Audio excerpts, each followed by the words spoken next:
Malala malia ho eiki mo lea e tonga ko tonga pe, whiwhi ki tai tali lea e pe ki mo tolu, ki mo Ongoongo me le te okai ma afo ki ai Televisone Tonga ki he hoani. Iwa kai koe ki he ulu i Ongoongo. Whatau wholofola a plenisi kalani wala fotofili me palemia ki ni awhio apongpongi koe talia o i tō wholofola. Whatokanga e sea ko mit kakato ki ngai ake lea whakatonga i whimea ake whalea lea o Tonga o ikai koe lea Whapilitania. Pea tuula vea ngofua ai niu me manioke ki wisia lahi katoe ma whanai ai ea e te gerisi o siansi e tolongo fulu maua. Te iai me ngahi o ngongo ke he pe ana iangi pe whokai tau wakai ki whungu me tahi o ngongo mi malai o siputi koe wakai lewa eni ki he whakaiki ki. O ka manake whatau wholofola e pale mia hoa kawa me liku me whaafonga no pele ungo ni wa ke whalelea o Tonga pele nisi kalani walfotofili ke ne awhio ki ntupo wono apongponge palas whatu i ilota Nuku'alofa. Kona whakahoka tuia e talia tō wholofola me whalea lea o Tonga me ngawe ko lava e tō whalea lea lolo Tonga. Hiria e wholofola huufi mehene awhio ke tō whalea lea wanoa wā.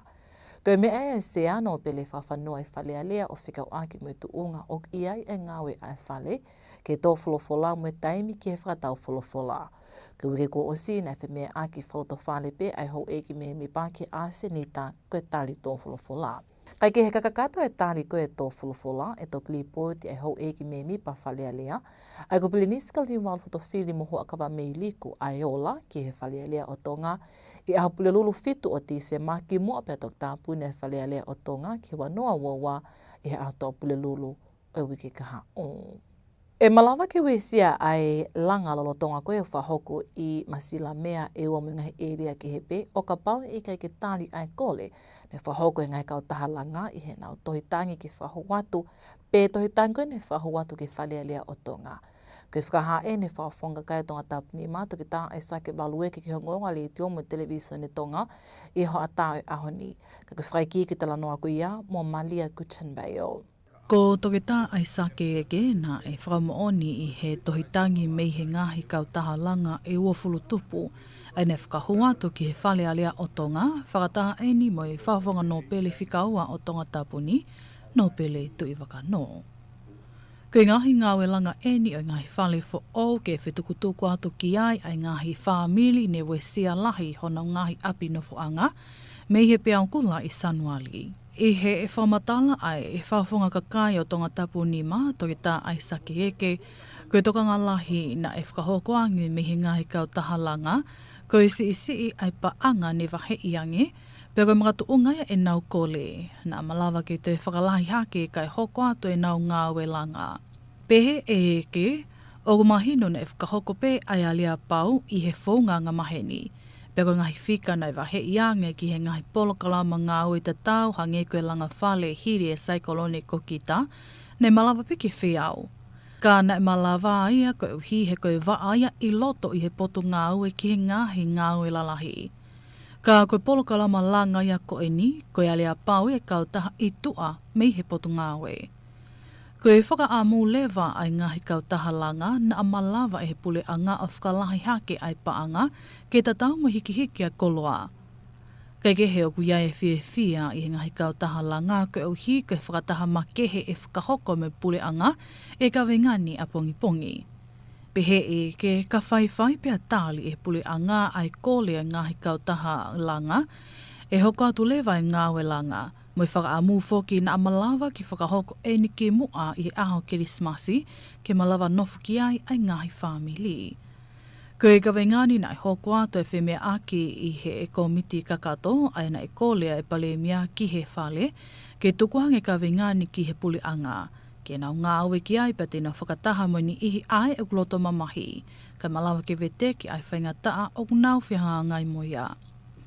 Nei whamahino whoki mei he pule anga o ku iai pe ai tutu uni ngā ue o ku pau ke whai ai mui ki ai o whatatau ki halea pau ka te nau ngā ue ke ka wengani. Koe ngahi whale e wangiau tupu o ku toi langa who'o, pia koe ngahi kautaha pe eni ihi nanau tohitangi ki whale alea.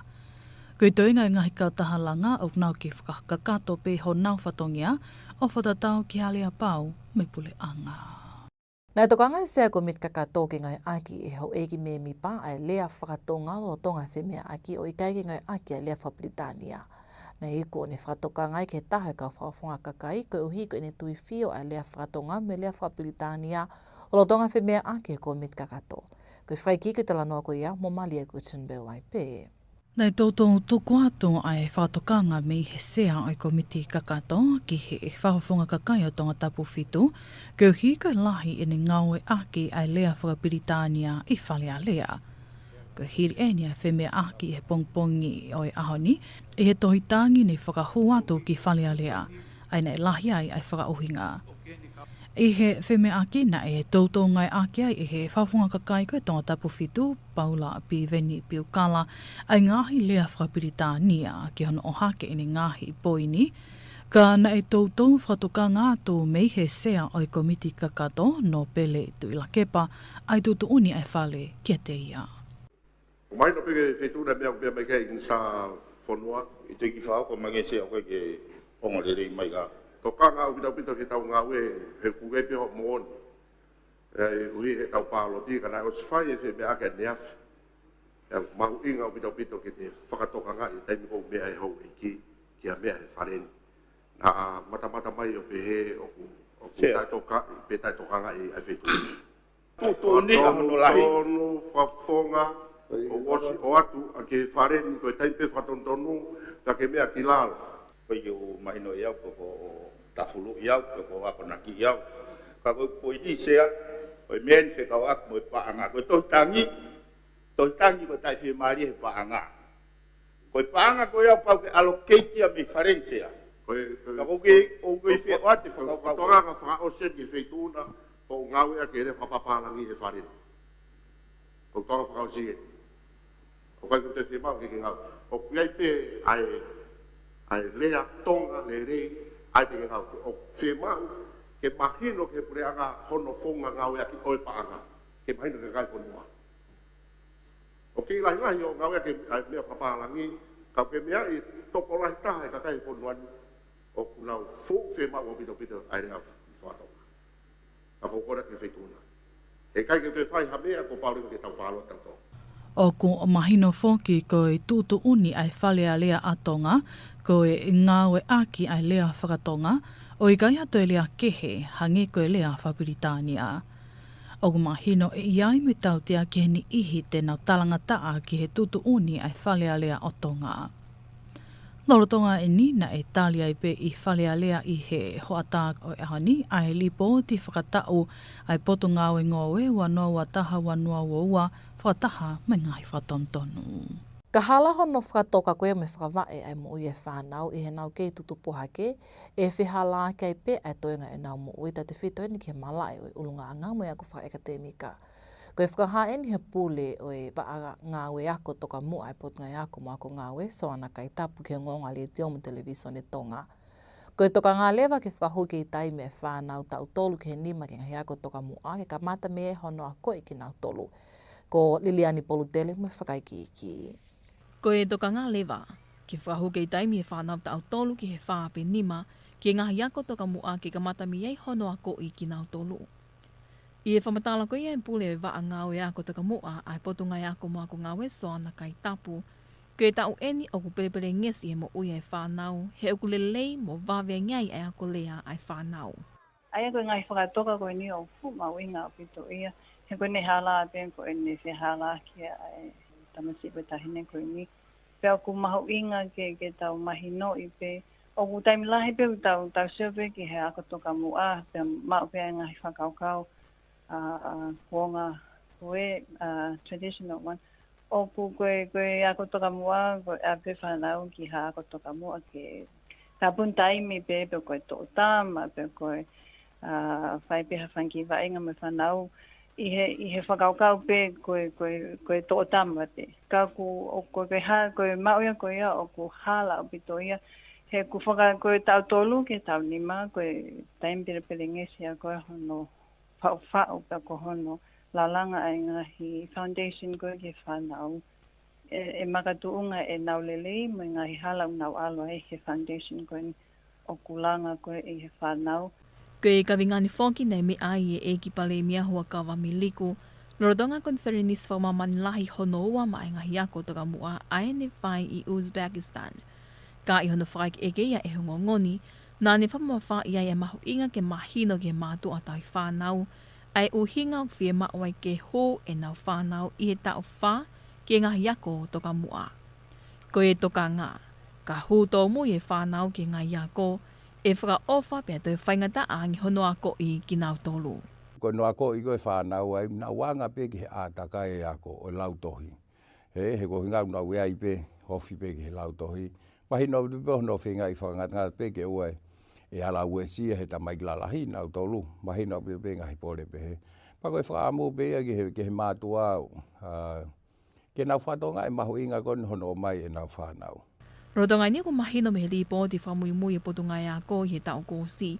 Ko e peseti pe e ni manoa o whanau o kutoton ke nau wako i ngā yako toka mua. Ko nā hu o wako pia toi ngā lewa o peseti o nau nofo pe i api. Nei au tonua he potunga we ki peseti e ni manoa ku te eki ke hu ke ngā yako toka mua o mahino mi ai. O kumatu unga pe i ngā uhinga whawhaituitui.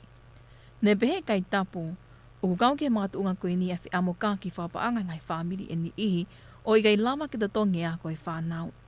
O kukau ki heni mo mao i ngai ako toka mua i ni ihi ai ane mea heni a hua kawami liku o ku whainga e pule anga me potu ngā we ki ka kato i ngai ako toka mua i hono whootu i he ngai api ako ko toa pe. Ko e wha amo ke whawhainga maali e pea ofi mo whaingo fua ke mātu a tai whanau i hono tuku atu e nau whanau ki he ako.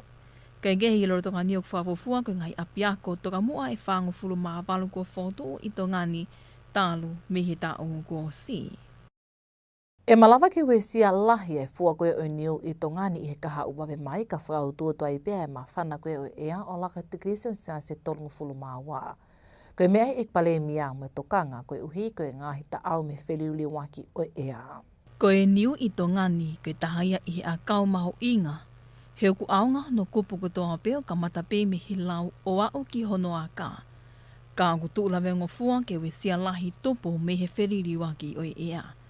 Koe mea eni ai eki pale mea hua kawami liku norotonga eni mea whakawa ai whakatawa waha upule anga hono ni mabalu ngai whanua ku nau tō ai niu aniafi. Ai mahu inga koe ki he mau mea toko ni ko ne owa koe ai maa whana i he tikiri koe tolua. E sisi i lewa ai fua ai niu. Ai ko ne algo maa whana nge mahino e sisi ai fua ai niu. Ai mahino apu tope ai uesia ai tau umbauanga mea tokoni tau whakawharala ki ai. E katoi maa whana ngai ea hange ko lau tolua ki he niu kai tolu fitu ki he mani oke. Nani mea koe niu koe tahaia i a kau o mo ui i tongani. I e mahino ku kamata pe a hono aonga i hono langa ngai whale tuku whakaholo koe ngauhi me sino o i niu mulau i a kau. I kai ngā tainga ku toi aonga whoki eni ki he mau metakoni ngai whamili koe inu me ngauhi aki e lolo pe heke no ngai aki ki he whewhie me ngahi ngāwe kehe pe. Nani mea ko hono hu o niu ki tō pule anga o ku mei meke ngawe aki pe hono awe ki no sila mo Australia o kau kei moa ngahi koloape o ku ngauhi aki ai niu. O ku ngau ai e pule anga i he loro tongani, ke toe tō ai niu whakaloto whanua ke lahi i tongani, i e mahino ku aonga ki hea ngau i nofo i tonga pehe ke mau anga panga lelei ke ngai whamiri lahi. Kei kehe i he loro tongani ku ke i whatua me li e pea tonga ke malawa e teknolosia whao e malawa ke whaotuu, ke toe mao whainga maali ai a tongani ke toe hūmai aki haniu ki he whanua. O ku whainga mahali e pe a tongani pe ikai ki a whahinga whatokanga i he mahino o ku mao hake mo o ngā whiko late. Kono whapapau e me wa asiolo ke puli a ngā hili ano mau e ngahi ata whikau ak me motuni uwiki ko onsi. Alistupo, mutano ko ia. I e whamatanga to kontale kita o i wa asiolo ke puli a ngā reni wai o maunga ke leito tonga, na na mau e li poti mangahi ata ke tuunga kia ia late i he tople luno wiki ko osi. Me kau ngā ue kau taha telefoni Digicel, na nau whahuk whatongi atu ki late o whatonga ia i ngahi luo i kelekele, koe maa whanau ea, pea o aluha ke mao me iai.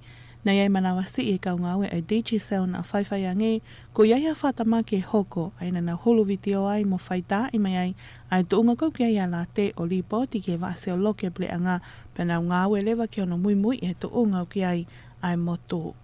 Ko mea peke mea he hau e ki ba mai ka kai fonua ko la te o ku tu ui he foi halanga ko koe halanga mō ngāwhi he tawhaaki whakahihifo koe o Tongani.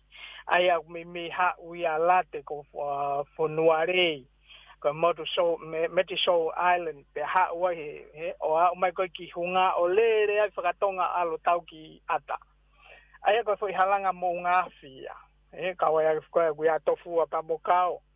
Pe koe tūnga koe ia, oku mahino pe ia oku iai e afi. E foi area ko ia. Pa koe ngai taimlahi mahana mo whatanga i September, na ia e whamatala pe he ko whonuarei o asiai. Pa mahino pe e aspe e afi ia i ngai whetu pe he. Ko tofua mahau mo miai pe, oku kohu pe tofua i he taimi ko toa pe. Pa koe mimi koe no moro pe ia, pa koe tunga pe ia e iai, ai tuunga koe e ngahi motu ko kutu i he ngahi i he laine mo ungafi. Pako tunga ko ka o ko whamatala ko na o pehe o ku mao ba ku mawhana pe ka whakatatau ki he tahiwa hiwa ma pako wafe na e kau whalawe ma putunga we ki ai na e kau ofisa na e o ki ai. Aina na wana toke wheitu ko e ko no moro pe ia o ku mawhana pe ia pe a kuai pe steam o ku aluhake. He kone mahino ko alhake mahino kuai megma o whenga ke aluhake ki expose ki he atmosphere. Ka kuhinga o mahino o very low pe activity, hydrothermal activity ko i ai pe ko vai vela ko o ku i ai. Ai mahino pe o i he tuunga pe ngai o tunga pe ku hao. Ka i he time tatau pe whaampe ke mau pe ke mea i he kakai o whonua o ku iai ai tunga pe he o late. Koe ngahi mea ia koe o ku hoko ki he ngahi whonua koe o ku mou ngāwhi. O ko mahino pe whoki o wanga maheni pe ki late ke hoko e ngahi whailonga ko ni o kawa e anhake mao ko hui koe moto mo ngāwhi pea o koe kaike i ai hawhahinga whāto kanga ia pe ta awhia whewhononga ake ngahi e lia o whiatu ki late ai ako kei tuupe i he leini lan mata. Ma ai ngongo ai le teo mai Televisone Tonga ko ale stupo. Neongo e tūlawe a ngofua ke wesia ai ngoe manio ke mihe to e mawhanangi o ea kau i kai ke holo muia e kau tō ngoe manio ke i Tongani. Koe wahe ni iho nau tō mo ngoe manio ke i Tongani mo e tokanga ki he mau inga toka teo mo e mateu teo. Sungreta to i vai mo e whakaiki. Ko e tokanga o whikau aki me kawe ngani koe uhi koe mea e ki pale e miahu a kawa me liku. Ko e tahanga hita au me whililiwaki o ea. Ko e wesia lahi manioke i Tongani o tau te whito ka laka maa whana e ea ke tikiri celsiasi e tolu whito. Ko e wesia koe ni e si ia e whoha manioke, ma tu unga mihe maa whana o ea, pe e malawa ke wesia e tu unga hao me maaluwha mea tokoni he o kukau e manioke i he mea tokoni o kumau whaka aho e kakai o e whanua. Ka e whamatanga e taha e kau tōngo e manioke i Tongani ko sione talia uriwhinau o houma, ko e kaweinga whikau aki me whililiwaki o ea, koe kaweinga ngā maheni pe ia, ka koe mea mahu inga, koe mateu teo me toka teo e kau whaa i tōkanga ki he kaha u me ngahita au me i he whiliri waki o ea. Koe tūko na koe ke whaike ma koe na koe tala mai koe ke e ueha i nuwesia he mawhana e a te utarāt pēo ka koe he ka peke te holo e mautau a mautolu.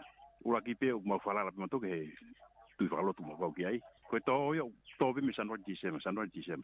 Koe peke te ha mea koe holo. Tu be me whakanatu la koe naka hau pa hau sai pe koe tō au ki ai.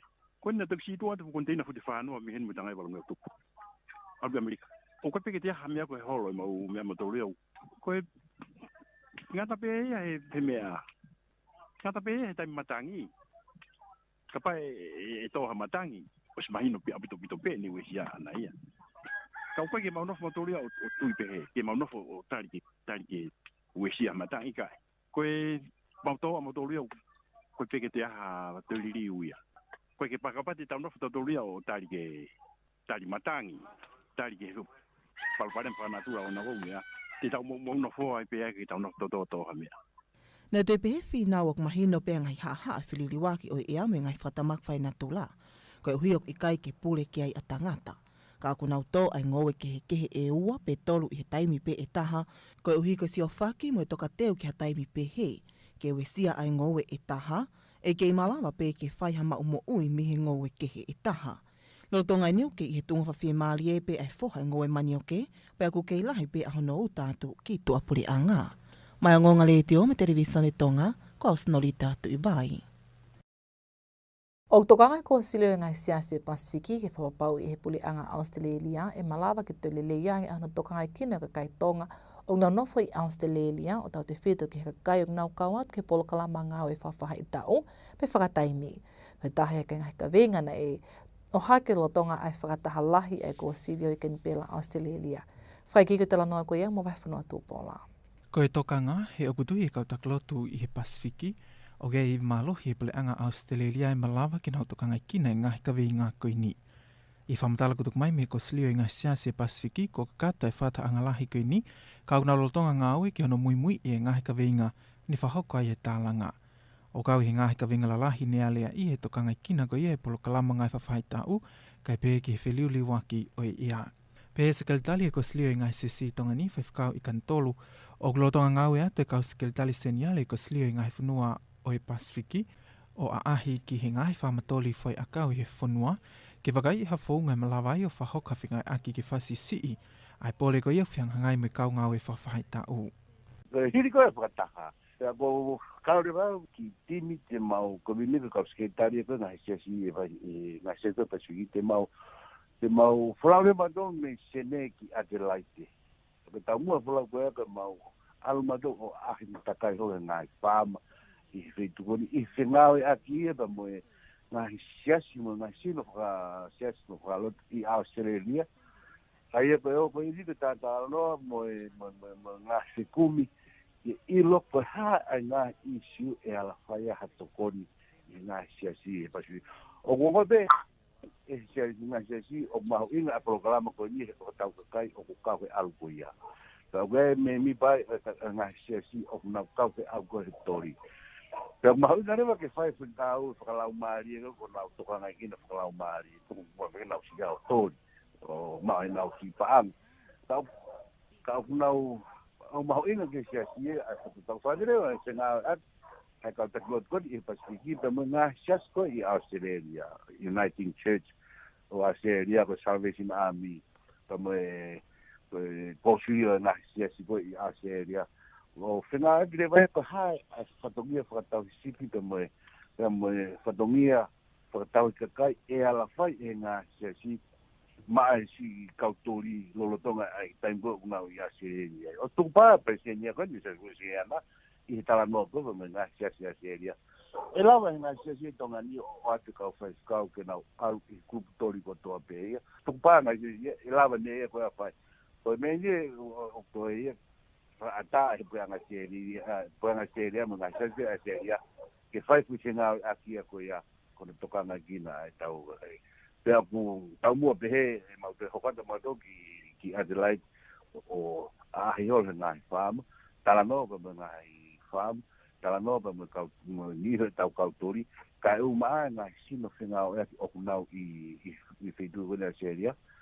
O kau whoki ngāhi ka venga o te whai kei ai whenga ki peleanga Australia ke tō o mai ngāhi whakamole make he ngāhi kau tātoli ai o kuna huli whake atu ki kau ngai whawhai tau. Ai ne te whamtala piki ai a whaifkau I kantolu ki ai whenga aki ai mo unioni e kau ngāwe a Australia. Workers Union ko unioni o kuna hoana tō o whakataula mai ai ngā au toko o kuwhai mo pureanga seria. Au whatata pe. Lotonga whenga ai Workers Union ia. Ke nau hanga o le sisita ko taha tori kotoa pe. Pa e pa te nau whaitewa nā tō pre-departure preparedness e. Ai ko te ko pe ale tamasi I po taha hine tori me tonga ni.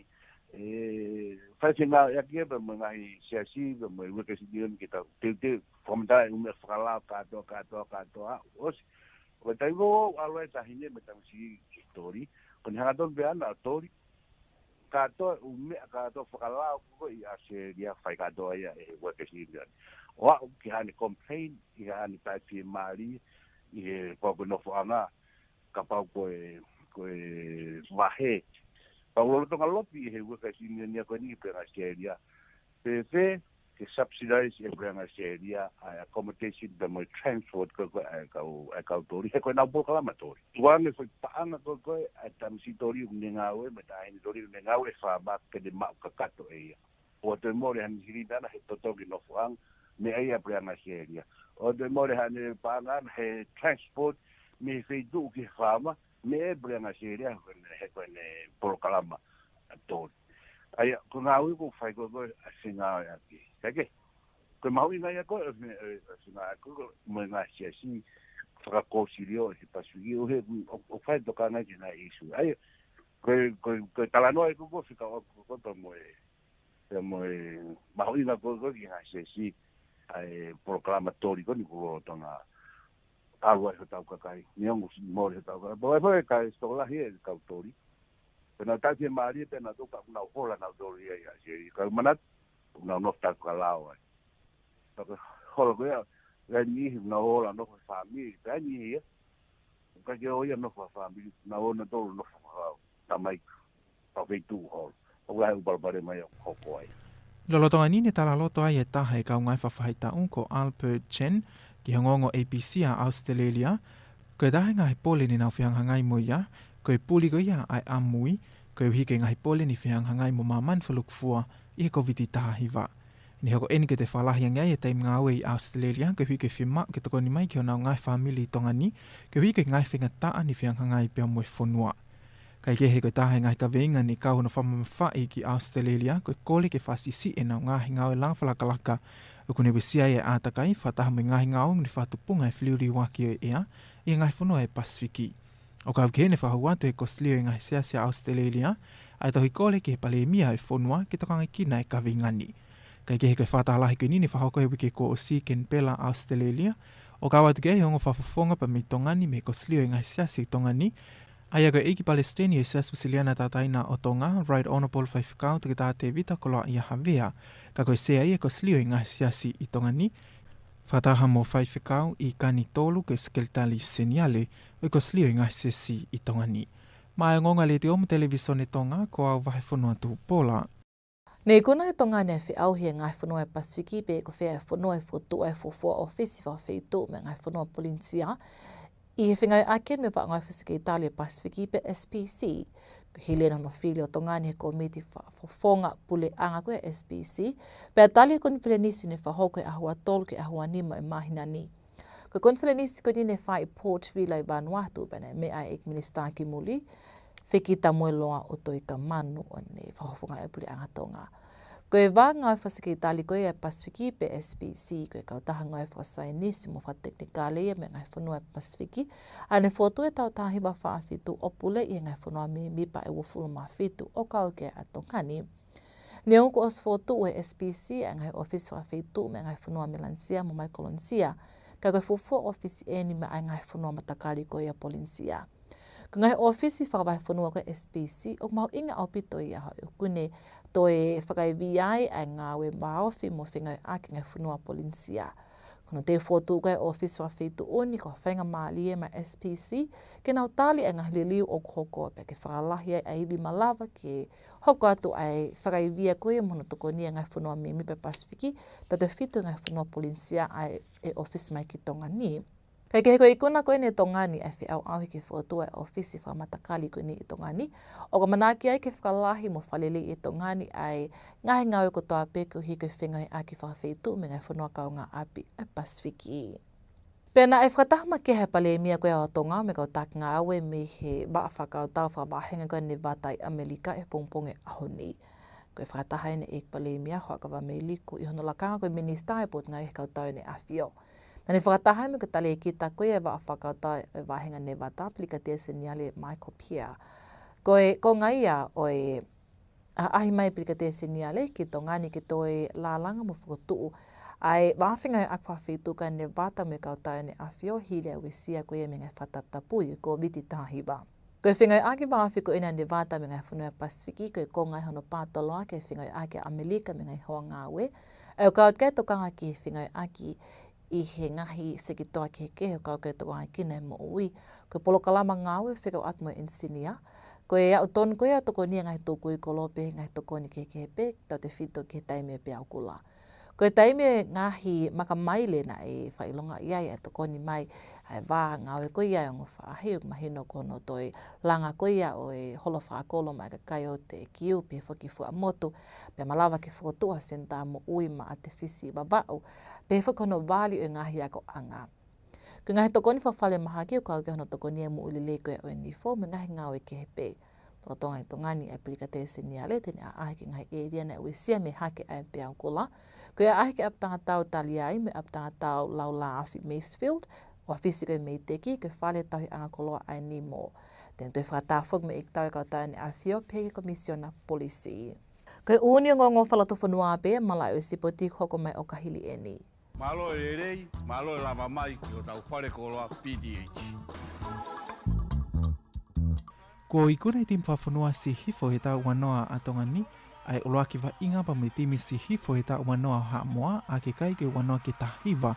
I ta kai oloaki o ena whiauhi ma ai ipu e Oceania, ma e ngahi timi si hifo he tau wanoa e Pasifiki. Ni whahauka wa inga ni he pa ake te uwhaiwa, aia ne vele vela pe mo maa whanai, ai kau mamata wa inga i he whetua toani ko ene ango timi. Ne kauheni i he taho i ngahi wa inga maari au pito ko hike waofi e kai, pia ne toki tulikai hake pea Tongani na mao ai kunai ngahi miniti wha osi e wa inga, ma ta unga meiha tatao meihe whika walu whai papa ko ia Tongani, ka ko wike lotu a whiaki. Ni ai whenga maria ha amoa ki nau te taki he mo miniti wha osi, hilo no tau tea i he wha maua Tongani, ka ni halai aka ko ene whahoko e tau wanga kolena, ka ni to iai pime whenga maria ki nau wau ki he laine tatao ka nei fuwe wheka o pito, ai ti wheni ko ia a Tongani o iku ke mole e pulu. I he tuunga uloaki ni takia ia ha amoa i he kotoa e wainga, o iku ke nau whahoko ai e uloaki tatao o e wainga, hile whiwhinga tonga ke nau ta ofia Sam Asotasi, pia me hitimia ha amoa, o ne whahoko ai e uloaki tatao o e wainga. Ni whahau lewa e te wanga kolena, ai ngahi akatau tea ki nau taki ai i he wainga koe ni ai ke kai ke tahiwa ke tolu i takai uloaki. I he tuunga hono wā lewa ni ngai a ke tonga, ai molo laini auti i he tuunga hono wā ki nau whahokai te tao e tolu, ai a ni whahokai se siwa sulunga, mai te tao e ua awi ke lotu a whiaki. Hele wainga ni whamalo e kapteni a Tongani, Manu Ahokovi, ki he kakai e whunua, i he ngahi poupou ni whahokoange, ki he timi si hifo he tao wanoa whawhunua a Tongani. Kai ke hau te peta kai taha ai te whahokoi he aho tokona ke wikeni, i he paa ke te uwhai waipe, i he taimi tolu hoa tae whiawhi. Mai no whoki koe timi pa mo poini lahi taha i ka kata o ngā inga koe ni, e hua te bea ki he whiahu ipu ai World Rugby i he tau who'ou. Kai ke he koe inga ka sete ki he inga Tongani moha amoa ka sem whainolo i he toa ko maafu pa mo e Havelu Bulldogs, ai nei kunai he toa ko maafu a ke kai koe wataha ki he taha fitu. Koe malai pia o sipoti, o hatu whokia matu unga he ngalilei e kau taha ai Pacific Timber and Hardware.